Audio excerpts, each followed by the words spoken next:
this for what has happened. And you spoke about a political solution to Kashmir, which is obviously now an international matter.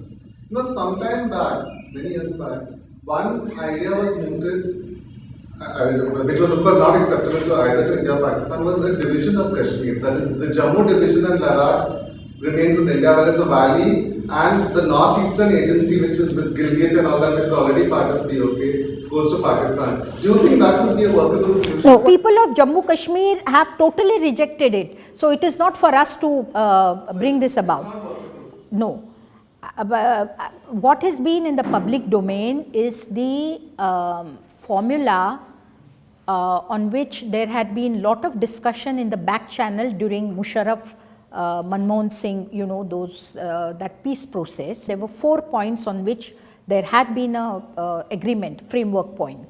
One was that the border line of control will become,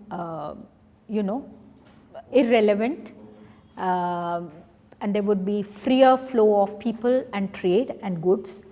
That was one point. Second point was that demilitarization process will begin, but that was to be at the end of a whole range of issues that would come, and there would be some kind of self-rule autonomy given to all parts of all regions of the undivided state as it was in 1947. The area under Pakistan and the area under India. So there was, I think the Kashmiri leaders were very much included on that, and there was by and large an agreement for this. So I think this needs to be picked up. Most of the talk has been very good, but also some of it is much beyond the reach of anything that we can do, as you know.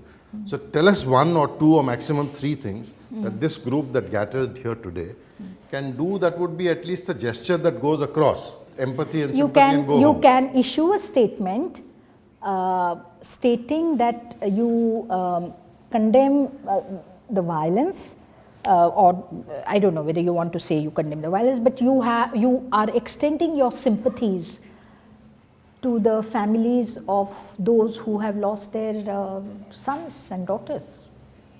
That is one. That is one. What is another thing? Secondly, I think there was this very good thing of the young MPs, issuing a statement. And this Masrat Alam actually the first time actually was reacting. Of course, he said, it's no point you're making a statement, issuing a statement there from Delhi, you come here and talk to us, something like that. But he responded. So I think reaching out to these young people, youth, that you would like to, meet them and discuss with them. 3-4 of you decide to go there and visit some of the families. You can then see what they would like.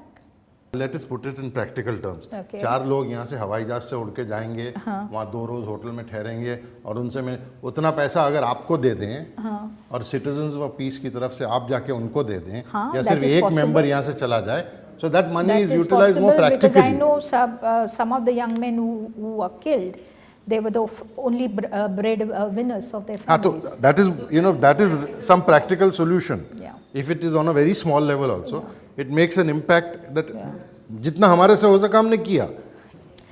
Well, when I'm in Kashmir, when they start, you see, haranguing Delhi, I say, no, I'm not from Delhi, I'm from Mumbai.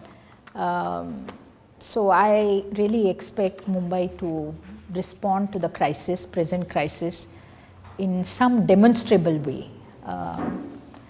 And I'm very happy to have the chance really to interact with you.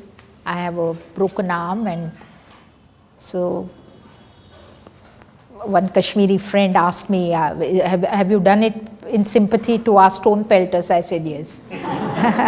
So anyway, I always have, support of many Bombay friends, but it would be very heartening too, because they're watching Bombay. Kashmir watches Bombay so carefully of everything that happens. So let's, let Bombay respond to Kashmir in a very, very live and in an ongoing way, I don't know how we do it. Maybe we should get next, some Kashmiris to come and address people in Bombay, because they need to come out. They are so bottled up. They feel India doesn't care. Is it true? We have to convince them that we do care, and we care about what happens to them.